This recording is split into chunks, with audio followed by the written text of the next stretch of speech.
প্রিয় দর্শক আসসালামু আলাইকুম, welcome back to my channel. কেমন আছেন সবাই? আশা করছি সকালে অনেক বেশি ভালো আছেন। আজকে আপনাদের সাথে শেয়ার করব সুরমা মাছের রেসিপি ভুনা।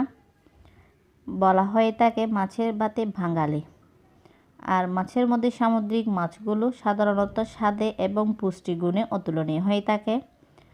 আশা করছি আমার আজকের রেসিপিটা ভালো লাগবে। আসলে এই সুরমা মাছটা খেতে কিন্তু অনেক মজা। তাহলে চলুন শুরু করা যাক। দেখেন আমি এই মাছগুলাই নিয়েছি। দেখেন আমি এখন মাছটা ধুয়ে পরিষ্কার করে নিচ্ছি।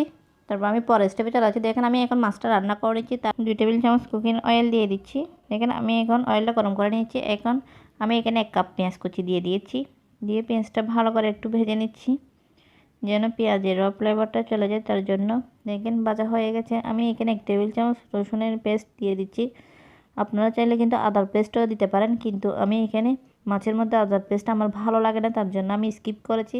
দেখেন এগুলো ভাজা হয়ে গেছে। আমি এখন টমেটো কুচি দিয়ে দিচ্ছি। দেখেন ফ্রেশ টমেটোটাই দিয়ে দিচ্ছি আমি এখানে, দিয়ে ভালো করে একটু ভেজে নিচ্ছি সময় নিয়ে।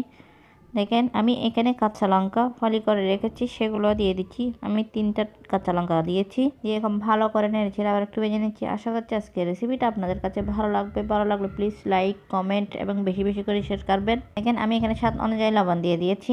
দেখেন 1 টিস্পুন হলুদের গুঁড়া দিয়ে দিয়েছি, 1 টিস্পুন শুকনো লঙ্কার গুঁড়া দিয়ে দিয়েছি। ঝালটা আপনারা নিজেদের ইচ্ছে অনুযায়ী দিতে পারেন, বাড়িয়ে বা কমিয়ে। দেখেন দিয়ে ভালো করে মশলাটা একটু কষিয়ে নিয়েছি।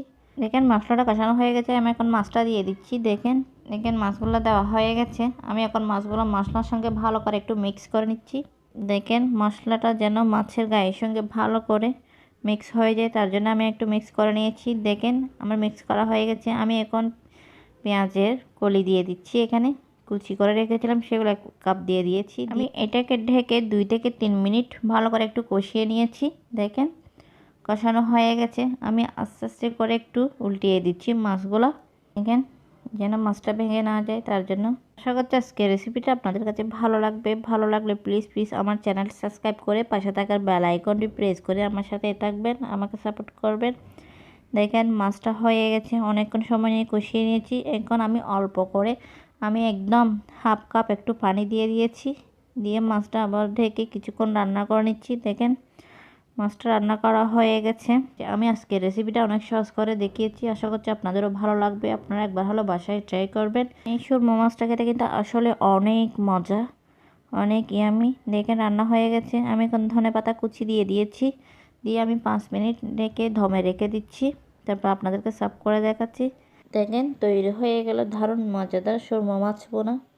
আমি কিন্তু একদম অল্প মশলায় তৈরি করে দেখিয়েছি। আশা করছি আপনাদেরও ভালো লাগবে। দেখেন কত টেস্টি এই মাছটা। আমি অল্প সময়ে কিন্তু তৈরি করে নিয়েছি। দেখতেও কিন্তু অনেক লোভনীয় হয়েছে। দেখেন কালারটা কত সুন্দর হয়েছে। আর আজকের রেসিপিটা আপনাদের কাছে কেমন লেগেছে অবশ্যই কমেন্ট করে জানাবেন। এরকমই সহজ এবং মজাদার রেসিপি পেতে চাইলে আমার চ্যানেলটি সাবস্ক্রাইব করে পাশে থাকার বেল আইকনটি প্রেস করে রাখবেন, আমাকে সাপোর্ট করবেন।